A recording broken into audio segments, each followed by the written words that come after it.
As the darkness wins, and I'm exhausted from fighting it. I tell my family I'm fine, but I don't know how to explain. Thank God I don't look like what I've been through. Tell you the truth, I'm lucky that I'm even standing right here in front of all of you. I was 14 years old the first time those thoughts crossed my mind, but see, I was too worried about leaving my mother and my little brother behind.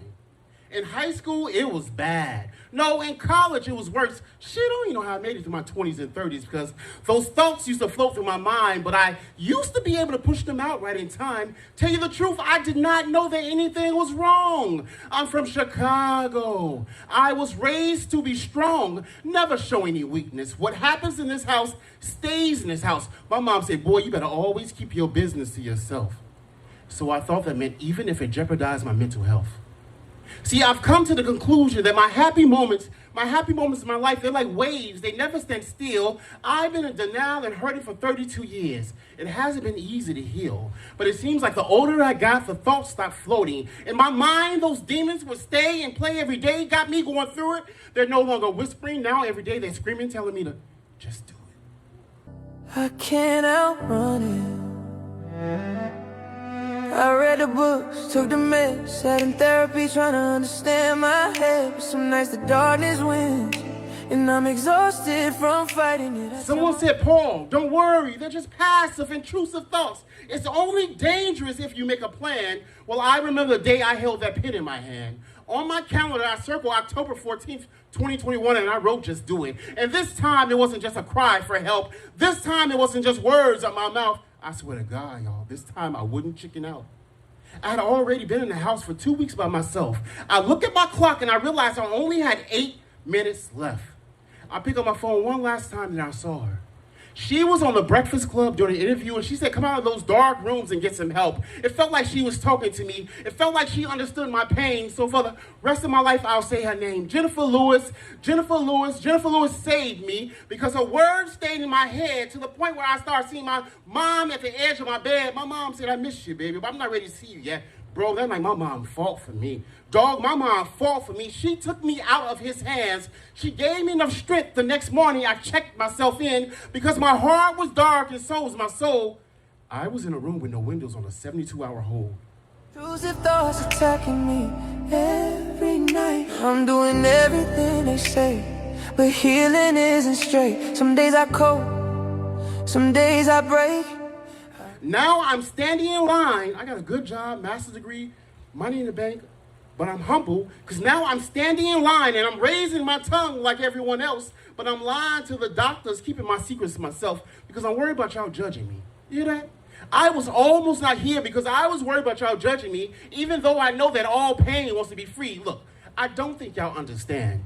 I was safe in the hospital, but every second I was making a new plan. I asked the doctor, I said, why do I continue to hurt? When will these fucking pills start to work? The doctor said, Paul. He said, Paul, I know that it's hard, but bruh, you also have to do your part. Oh, so I knew what I had to do. I sat up on that couch. I said, all right, doc, I'll tell you. I was molested when I was 10. I said I was molested when I was 10, twice. For the last 32 years, I've been holding that secret in. The doctor said, good job, Paul. What else? I said, damn, you want to hear more? The doctor said, that's the only way you're ever going to walk out that door.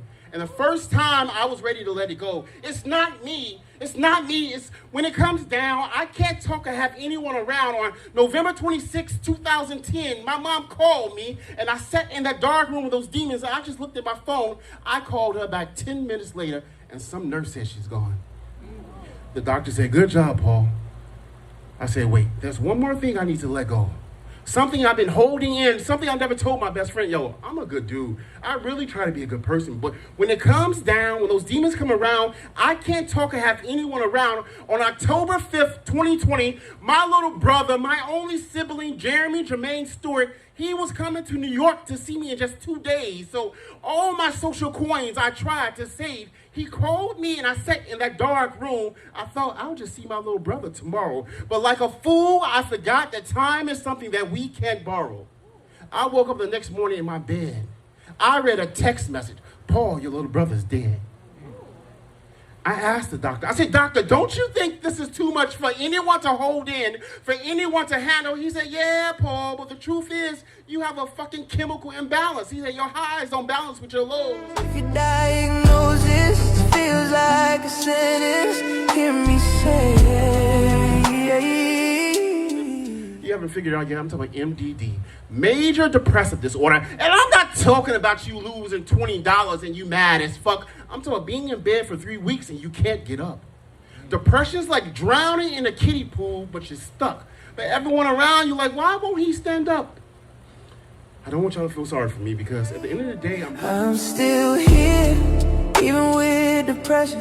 Still here, living with anxiety. I don't always love my reflection, but I'm fighting for my life quietly. Still here. Right? I made it. But I think about those who've lost the battle. Ian Alexander Jr., he was 26 years old. Y'all remember the cat from Ellen Show? Twitch, he was 40 years old. The young guy from Disney Show, Lee Thompson Young, he was 29 years old.